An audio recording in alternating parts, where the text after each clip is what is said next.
Hello? Shalom, brother. Shalom. Shalom, shalom.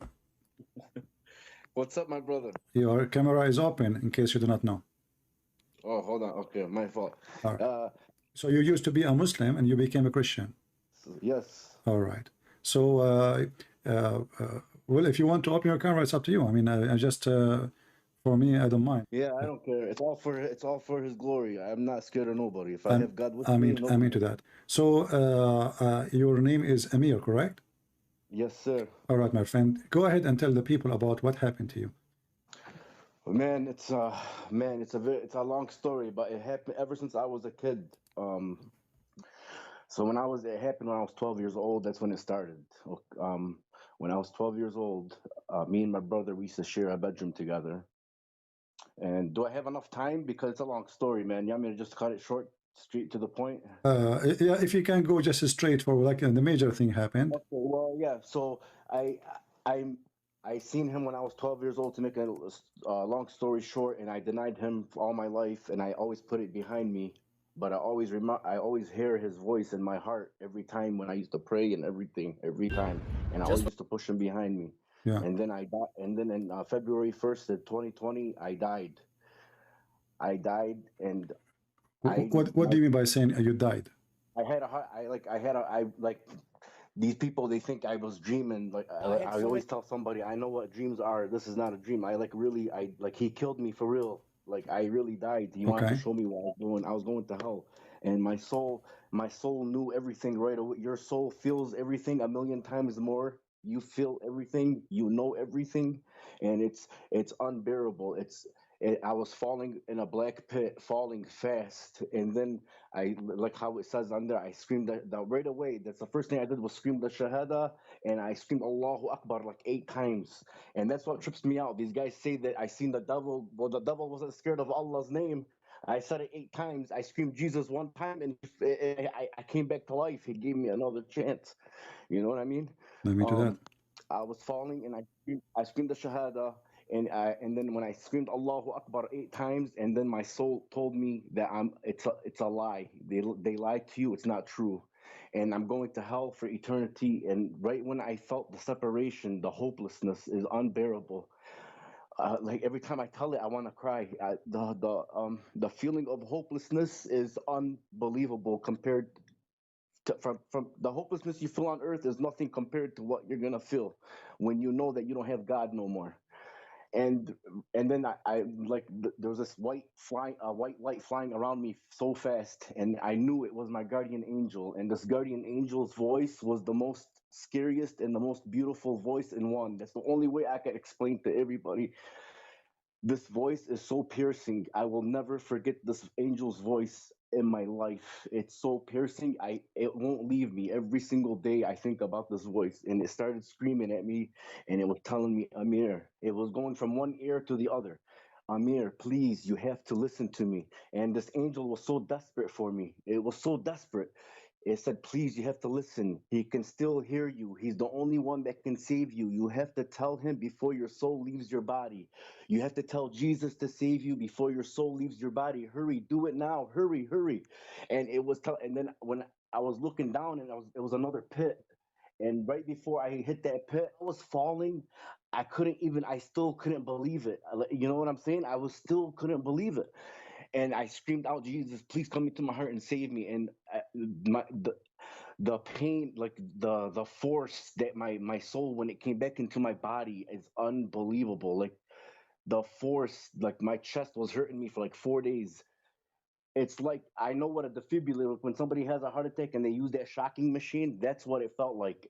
I like when I said his name, a big flash and a big boom, like a huge blast.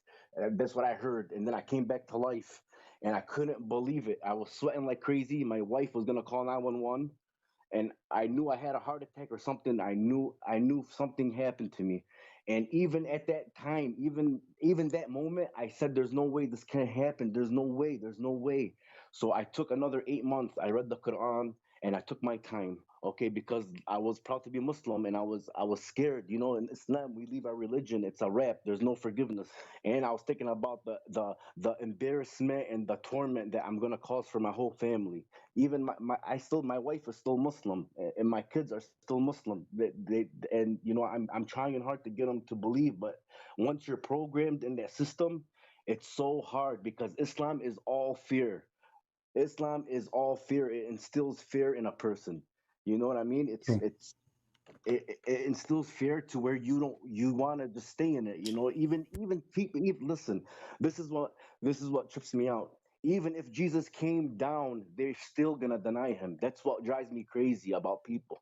And they act like they know me. They act like they've seen everything. They don't know nothing. And after I got saved, Christian Prince, I if I tell you the things that he shows me and the things that I can't believe it. It's like I write everything down. I have a journal.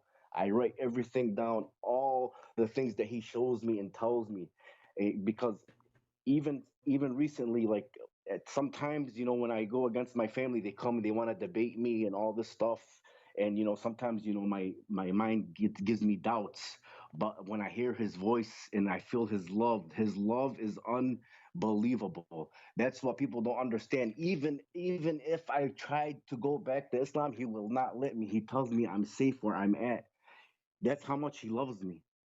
And the love that I never felt love like this in my life. I'm 45 years old, and I never felt this love and protection in my life. And now I know all the times that all the accidents that I've been, because I almost died so many times. And now I knew why he kept me alive. He didn't never want me to go to hell. And that's where I was going.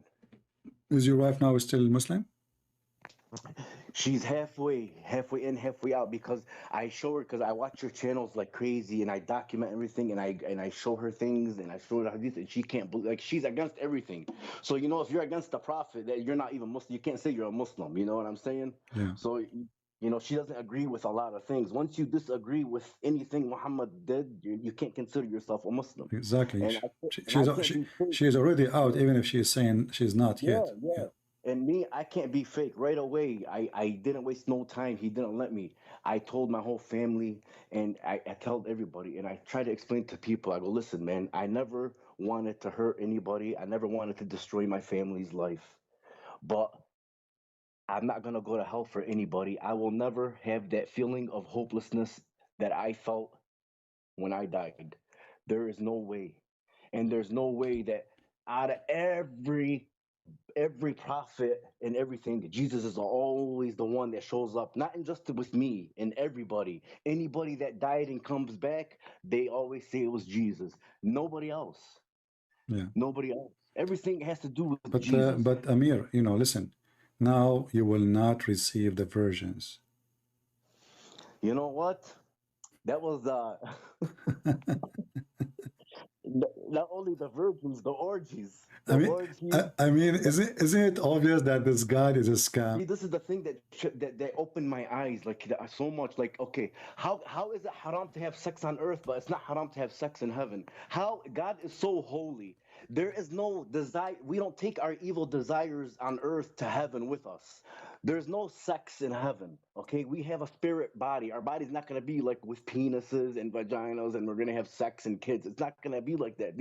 That's what trips me out. They really think that they're gonna have all kinds of porn stars going on, and what about the little boys? Yeah. Well, yeah, all the region, but I advise you actually to open your YouTube channel so you can, you know, you can help the Muslim themselves. As you know, we don't hate Muslims, and you yourself, not long ago, you used to be a Muslim yourself, right?